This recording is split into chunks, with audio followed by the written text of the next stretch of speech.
All right, so now that we've talked a little bit about the history of Java and why we might use it, in particular because of the different features that some people would say are easier to use than in C++, like the memory management feature of Java, let's talk about some of the basic features of Java as a language. So first, let's talk about the basic program structure. And in a basic Java program design, we have an inherently object-oriented design. This comes from the fact that every single file has to be a class. And everything in Java, every kind of block of code, has to be one of three things: a class, a method, or a variable. So what you'll see here is that the classes that you run are the programs that you run are actually composed of at least one class, and we're going to go over a Hello World program in a moment, and I'm going to break down each aspect of the Hello World program so you can see what exactly is important here. You're going to then have methods, which actually run the executable portions of your code, and variables, which store your data, which you should already be familiar with. So methods must exist as part of a class. You do not have methods outside of a class, and variables also exist as part of a class or as a localized to a method, and we'll see what that looks like in a moment.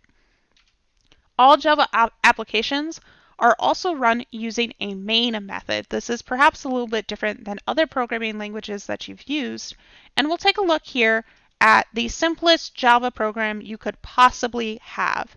So this is the entire code for a Hello World program in Java. Let's break it down into the particular different keywords that you're going to be using throughout your programming in Java.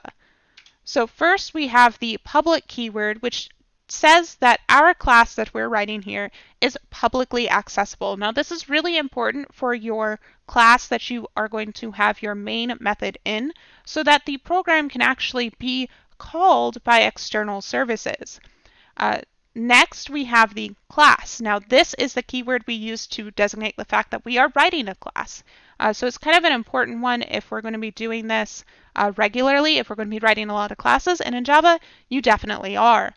Next, this is the name of the class that we are writing. So this could be anything. It doesn't have to be main when you have your main method. It could be Hello World. It could be your name. It could be anything that you want. What's important to remember here is that this is the name of your class, which means this is how you will refer to it in any documentation or any other programming that's related to the class name. And you will need to refer to the class name within your class code at times.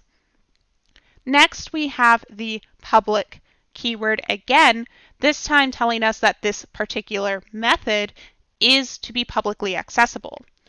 Static means that this can be called without an instantiation of our class.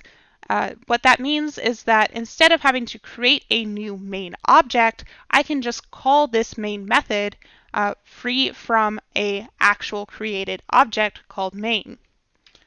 Void says the return type here is void, meaning we don't have a return type. This method doesn't return anything. If we were writing a method that returned a value, we would say the type of value that it would return here. Next is, again, the word main, but this time make sure to notice how this is different than the first main we came across. So the first main we came across was the class name main, which had a capital letter. All classes in Java start with a capital letter, and all methods begin with a lowercase letter. All right, so the lowercase main here is the name of our method. And again, this is the main method, meaning that this is the method we use to execute all of our program. Next, we have args, which is of type string array.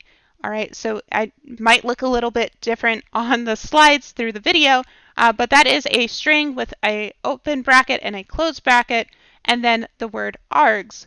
This is the arguments that we would pass into the main method, particularly if we're running our program from command line and we want to pass in arguments to the program. System.out.println is the way that we print out things to the console in Java. You will be seeing and using this a lot in this course, so make sure you are familiar with it. Next, we have the string hello world, which is going to be printed out to the console from the system.out.println. Next, we're going to cover a little bit about how to write some more complicated programs and how to use things like arrays and control statements in Java. So make sure you come back for the next video.